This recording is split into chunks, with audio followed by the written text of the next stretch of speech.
Oke, tentang galbay di pinjol, mungkin debt collector menjadi hal yang menakutkan. Beberapa kali saya selalu sampaikan buat teman-teman semuanya, permasalahan orang-orang bermasalah dengan debt collector. Padahal diri mereka sedang bermasalah, duit mereka nggak ada, dia nggak mampu bayar. Itu permasalahan Anda, tapi orang-orang mempelintir entah kemana-mana, dia bermasalah dengan debt collector. Ini yang menjadi sumber hari ini. Kenapa begitu banyak orang-orang yang nekat menggunakan jasa-jasa hapus data, jasa-jasa negosiasi, jasa-jasa backup data, jasa untuk melunasi hutang dengan berhutang. Banyak orang yang tertarik hanya karena satu, ketakutan mereka ada pada debt collector. Banyak teman-teman yang masih mencari aman.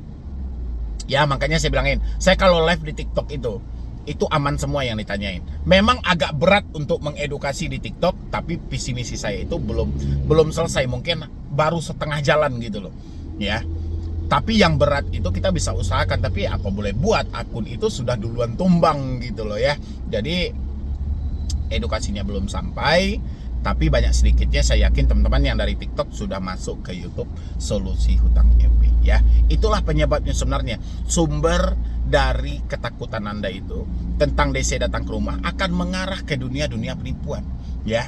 Kali ini ada aturan dari OJK yang wajib katanya untuk Anda ketahui tentang debt collector. Ini saya ambil berita dari CNBC Indonesia, nanti kita bahas, ada positifnya, ada negatifnya. Ya, tetap kalau sama saya apapun aturan yang dibikin OJK tetap ada positif dan negatifnya. Ya, silakan lihat di sebelah saya. Nasabah wajib tahu. Ini aturan baru debt collector pinjol, ya. Nasabah wajib tahu ini aturan baru debt collector pinjol, oke? Jakarta, CNBC Indonesia. Otoritas Jasa Keuangan atau OJK mengungkapkan bahwa telah ada peta jalan atau roadmap pengembangan dan penguatan layanan pendanaan bersama berbasis teknologi informasi atau perusahaan finansial teknologi dalam kurung fintech. Dalam roadmap tersebut diatur perihal ketentuan bagi para penyelenggara dan perlindungan konsumen. Lantas apa aturan baru debt collector yang perlu diketahui oleh nasabah? Ini catat baik-baik ya. Kepala Eksekutif Pengawasan Lembaga Pembiayaan Perusahaan Modal Ventura, Lembaga Keuangan Mikro, dan Lembaga Jasa Keuangan lainnya, PVML OJK Agusman mengatakan setiap penyelenggara wajib menjelaskan terkait prosedur pengembalian dana kepada debitur atau nasabahnya. Selain itu, juga terdapat ketentuan dan etika dalam proses penagihan. Ya, oke. Dalam penagihan, penyelenggara memastikan tenaga penagihan harus mematuhi etika penagihan, ujar di Hotel Four Seasons Jakarta, dikutip Sabtu tanggal 18 bulan 11 2023. Ya. Selanjutnya, penyelenggara dilarang menggunakan ancaman, bentuk intimidasi, dan hal-hal negatif lainnya termasuk unsur sara dalam proses penagihan. Kita lanjut aja dulu ya. Bahkan OJK akan mengatur waktu penagihan bagi para penyelenggara kepada debitur maksimal hingga waktu pukul jam 8 setempat. Jadi tidak 24 jam, maksimal sampai jam 8 malam, oke. Jadi ini harus teman-teman catat. Debt collector pinjol legal tidak boleh melakukan penagihan lewat dari jam 8 malam. Jadi sampai jam 8 malam ini aja sudah cukup luar biasa ya, jam 8 malam gitu ya. Sudah cukup luar biasa sebenarnya. Harusnya ini kan sebelum maghrib lah minimal. Ini habis maghrib pun tetap lanjut, habis isya pun tetap lanjut gitu ya. Isya waktu Jakarta, oke? Terakhir, Agusman juga menegaskan para penyelenggara wajib bertanggung jawab terhadap semua proses penagihan. Artinya, debt collector atau jasa penagih yang memiliki kontrak dengan pihak penyelenggara berada di bawah tanggung jawab penyelenggara. Jadi kalau ada kasus mengakhiri hidup, penyelenggara bertanggung jawab, pungkasnya ya, oke. Aturan ini saya rasa aturan di bulan November 2023 atau Oktober 2023 dengan aturan tahun-tahun lalu tidak ada bedanya. Semuanya sama. Kenapa saya bilangin aturan ini sama? Teman-teman coba lihat di sebelah sini ya. 3 larangan tindakan debt collector. Ini berulang kali saya sampaikan. Dalam menjalankan proses penagihan, debt collector dilarang melakukan tindakan-tindakan yang berpotensi menimbulkan masalah hukum dan sosial, antara lain menggunakan cara ancaman. Ya. Yang kedua, melakukan tindakan kekerasan yang bersifat mempermalukan. Yang ketiga, memberikan tekanan baik secara fisik maupun verbal. Ya. Dan di sini jika hal tersebut dilakukan, bagi debt collector dapat dikenakan sanksi hukum pidana. Sementara untuk pelaku usaha jasa keuangan yang menjalin kerjasama dengan debt collector tersebut dapat dikenakan sanksi OJK berupa sanksi administratif, antara lain peringatan tertulis, denda, pembatasan kegiatan usaha, sampai pencabutan izin usaha. Dulu OJK juga sudah mengeluarkan hal ini. Kalau sekarang dipertegas lagi oleh Bapak Agusman ini, bahwasanya mereka menyampaikan selanjutnya penyelenggara dilarang menggunakan ancaman, bentuk intimidasi, dan hal-hal negatif lainnya, termasuk unsur sara dalam proses penagihan. Hampir sama kan? Poinnya hampir sama. Itu yang saya sampaikan. Bagus sebenarnya aturan yang diterbitkan OJK ini, bagus. Ya, memang menyelamatkan masyarakat. Tapi proses di lapangan diawasi atau tidak? Yang menjadi masalah di lapangan, bukan di perusahaan. Kalau laporan ke perusahaan, tetap aja laporannya, mau mati pun orang di lapangan, laporannya tetap mereka hidup. Ya, nyatanya kasus-kasus yang sudah ada. Ada nasabah dia sudah meninggal, tetap dilakukan penagihan. Ya, kasusnya viral di mana-mana, tetap juga mereka ditagih. Belum lagi dikirimkan GoFood, belum dikirimkan hal-hal lainnya.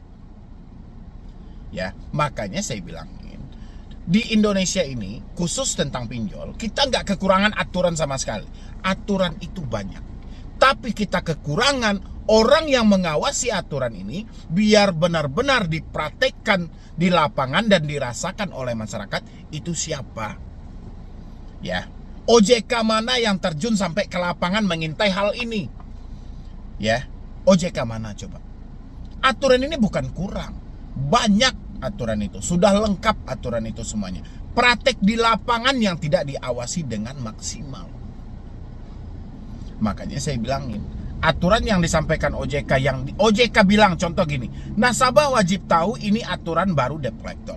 Nasabah tahu bahwa aturan itu ada oleh OJK dan dilarang menggunakan ancaman, dilarang mempermalukan, dilarang menggunakan tekanan fisik maupun verbal. Ketika hal itu dilanggar, kemana masyarakat mau melapor? Ke OJK, dioper ke AFPI. Tahu di dalam AFPI siapa aja? Pemilik pinjol yang ada dalam AFPI. Itu yang saya bilang. Ya, ada sisi positif, ada sisi negatif. Aturan-aturan seperti ini bukan tidak bagus, bagus banget. Ya, saya mengapresiasi, bahkan 1000% saya apresiasi ini. Saya dukung. Ya, praktek di lapangan bagaimana?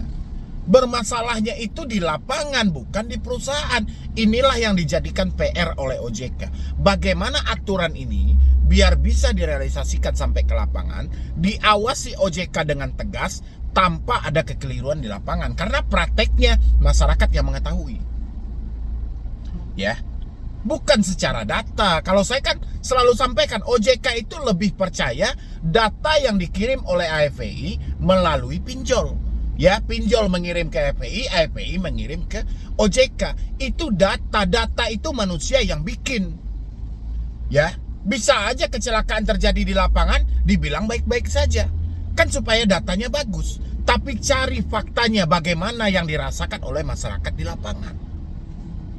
Ya, boleh nggak kami ini coba OJK tegaskan aja deh langsung. Misalnya, kalau Anda menerima ancaman, menerima tekanan, dipermalukan atau ditekan fisik maupun verbal, tolong berhenti bayar. Sampaikan saja kayak gitu. Dari OJK. Tidak perlu lapor ke OJK, Anda mendapatkan itu, simpan buktinya, berhenti bayar. Coba OJK sampaikan seperti itu. Biar lebih jelas. Kalau OJK tidak mampu mempraktekkan, mengiringi prakteknya ke lapangan, masyarakat bisa menilai. Tapi kalau hanya sebatas menerbitkan aturan, rasa saya aturan OJK itu sudah banyak.